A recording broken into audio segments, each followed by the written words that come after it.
ఓం శాంతి. కిందటి భాగంలో మనం దేవునికి ఏమి సమర్పించాలి అన్న విషయం తెలుసుకున్నాం. అయితే ఇక్కడో ప్రశ్న వస్తుంది, అసలు రూపమే లేని దేవుణ్ణి పూజించడమెలా? ఈరోజు మనం ఈ ఆసక్తికరమైన ఆధ్యాత్మిక రహస్యం గురించే మాట్లాడుకోబోతున్నాం. చూడండి, చాలా మతాలు దేవుడు నిరాకారుడు అంటాయి, అంటే రూపం లేనివాడని.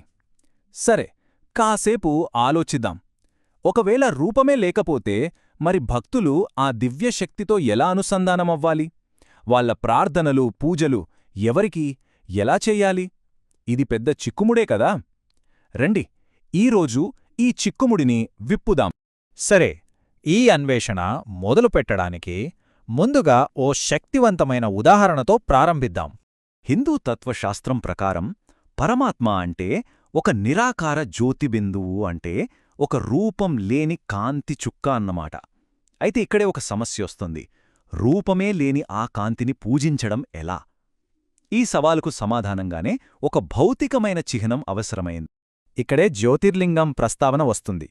అదేంటంటే, కంటికి కనిపించని ఆ దివ్యజ్యోతికి ఒక ప్రతిరూపం. దీనివల్ల భక్తులు తమ ప్రార్థనలను ఒకచోట కేంద్రీకరించగలుగుతారు. సింపుల్గా చెప్పాలంటే, ఆ నిరాకార శక్తికి భక్తులు ఏర్పరుచుకున్న ఒక భౌతిక రూపం అన్నమాట. అయితే నిరాకార జ్యోతి కోసం ఇలా ఒక భౌతిక చిహ్నాన్ని వాడటమనేది కేవలం ఒకే మతానికి పరిమితమా? లేకపోతే ఇతర విశ్వాసాల్లో కూడా ఇలాంటి నమ్మకాలేమైనా ఉన్నాయా? పదండి, ఓసారి చూద్దాం. అవును, ఆశ్చర్యంగా అనిపించినా ఇది నిజం. ప్రపంచంలోని దాదాపు అన్ని ప్రధాన మతాల్లోనూ ఇదే రకమైన ఆలోచన విధానం మనకు కనిపిస్తోంది. దీన్ని బట్టి ఈ భావన ఎంత విశ్వవ్యాప్తమైనదో మనకర్థమవుతోంది. ఈ పట్టికను ఒక్కసారి గమనించండి. ఇస్లాంలో మక్కాలో ఉండే సంగే అస్వద్ అనే నల్లరాయి ఉంది కదా, అది నూర్ అంటే దివ్యజ్యోతికి ప్రతీక. ఇక క్రైస్తవం విషయానికొస్తే చర్చిలలో వెలిగించే కొవ్వొత్తి జ్వాలను యెహోవా స్వరూపంగా చూస్తారు. అలాగే సిక్కులు ఏక్ ఓంకార్ నిరాకార్ అని కీర్తిస్తూ ఆ నిరాకార తత్వాన్నే కొలుస్తారు. ఈ జాబితా ఇక్కడితోనే అయిపోలేదు, ఇంకా ఉంది. ఈ విశ్వజనీన భావన ఇంకా ఏ మతాల్లో విస్తరించిందో చూస్తే మనకింకా ఆశ్చర్యం కలుగుతుంది. ఉదాహరణకు బౌద్ధమతం తీసుకోండి. అక్కడ ఆ దివ్యశక్తిని దివ్యజ్యోతి అనే పిలుస్తారు. ఇక జైనమతంలో అయితే నిరాకార పరమాత్మను అరిహంత్గా పూజిస్తారు. ఇవన్నీ చూస్తుంటే మనకేమర్థమవుతోంది? ఒకే ఆధ్యాత్మిక భావన వేరువేరు పేర్లతో వేరువేరు రూపాల్లో వ్యక్తమవుతోందని స్పష్టంగా తెలుస్తుంది. సరే, ఇప్పటిదాకా మనం చూసిన ఈ ఉదాహరణలన్నీ మనకు ఏం చెప్తున్నాయి? ఇవన్నీ కలిసి మనల్ని ఒకే ఒక శక్తివంతమైన ముగింపు వైపు తీసుకెళ్తున్నాయి. చిహ్నాలు, పేర్లు వేరుగా ఉండొచ్చు, కాని సారం మాత్రం ఒక్కటే. అదంతా నిరాకార దివ్యజ్యోతికి చేసే ప్రార్థనే.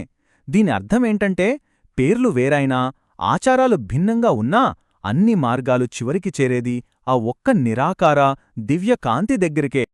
చూశార్గా, జ్యోతిర్లింగం, నూర్, యెహోవా, ఏక్ ఓంకార్, నిరాకార్, దివ్యజ్యోతి, అరిహంత్ పేర్లు ఎన్నైనా ఉండొచ్చు, సంప్రదాయాలు వేరుగా కనిపించొచ్చు, కాని వీటన్నింటి వెనుక ఉన్న మూల భావన ఒక్కటే, ఆ విశ్వవ్యాప్తమైన దివ్యజ్యోతి. మరి దీన్నించి మనం నేర్చుకోవాల్సిన ముఖ్యమైన విషయమేంటంటే, సంస్కృతులు వేరైనా, మతాలు వేరైనా, మానవులందరూ భౌతికమైన చిహ్నాల ద్వారా ఆ కంటికి కనిపించని విశ్వవ్యాప్తమైన దైవత్వాన్ని చేరుకోవడానికి ప్రయత్నిస్తూనే ఉన్నారు.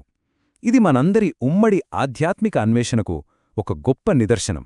తదుపరి ఎపిసోడ్లో శివాలయంలో శరీరం లేని లింగం ఆకారంలో ఉన్న విగ్రహాన్ని ఎందుకు ప్రతిష్ఠిస్తాలో తెలుసుకుందాం. ఓం శాంతి.